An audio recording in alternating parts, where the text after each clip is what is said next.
Hey guys, welcome to my legal classes. This is Ganesh Pujari, and in the series of Evidence Act, we are focusing on chapter 6, which is all about the exclusion of oral by documentary evidence. This is covered between section 91 to 100, and in this series we were discussing patent and latent ambiguity, which is covered between section 93 to 98, and we have already covered patent ambiguity. And as far as latent ambiguity is concerned, we have covered the first two sections, that is section 95 and 96. And in this second video, I am going to wrap up the concept of latent ambiguity by covering section 97 and 98. Not taking much of your time, let's get into the first slide. Section 97 says evidence as to application of language to one of two sets of facts, to neither of which the whole correctly applies.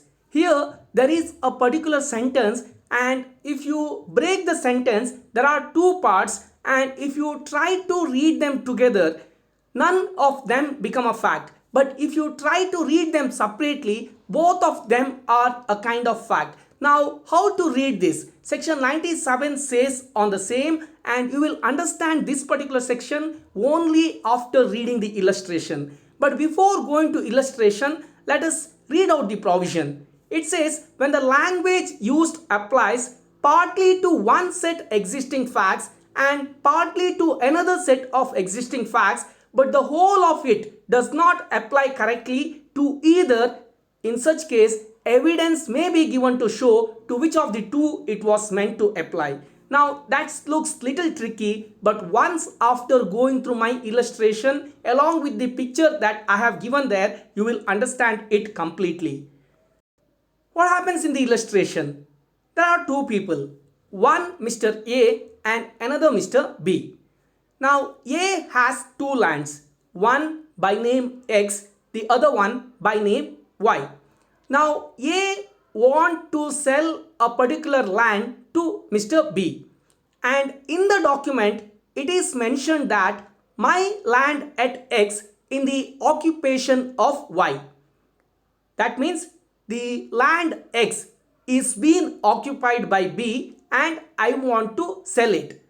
But when you really go there and check, the land X is not occupied by B. But instead of X, B has occupied another land by name Y, for which also A is the owner. In this case, what happens? A has two lands and A wanted to sell a particular land to Mr. B, and one of the land is occupied by B, and A wanted to sell a document to B which he is occupied. All of that are different facts. Now, what exactly was the intention? On that, A and B can give additional evidence. That is possible under section 97. That's all you need to understand under section 97.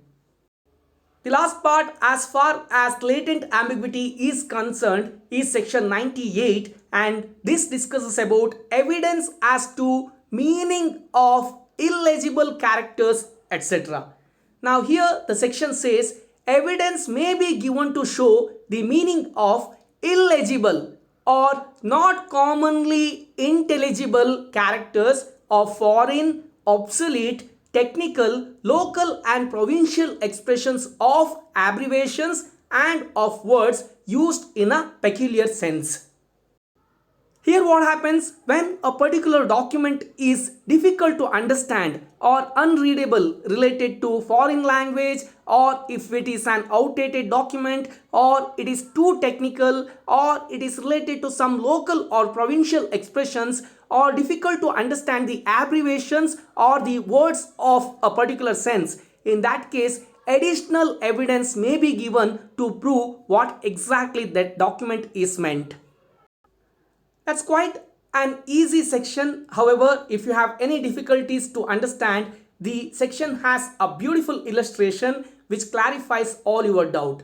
Here there are two people, one Mr. A and the other one is Mr. B. A is basically a sculptor, and he in a document mentions that he want to sell all his mods to Mr. B. Now when we see this term mods, whether it means only models or he want to sell all his models along with modeling tools. Now this is some technical terms. In this case, additional evidence may be given to prove whether he meant only models or he meant to sell them along with modeling tools. That's all about the illustration. If you want more details on this particular section, you can refer the case law of State of Bihar versus Radha Krishna Singh, where lot of foreign language terms are used and the same were discussed in this particular case law. I was attending online classes all that day, but then I decided to take a break and draw these pictures. Siren head, ignited Bonnie, light head, withered spring Bonnie, dark revival ink bendy, spring Bonnie, withered Bonnie, and spring trap. Nishan, watching TV entire day is not taking break.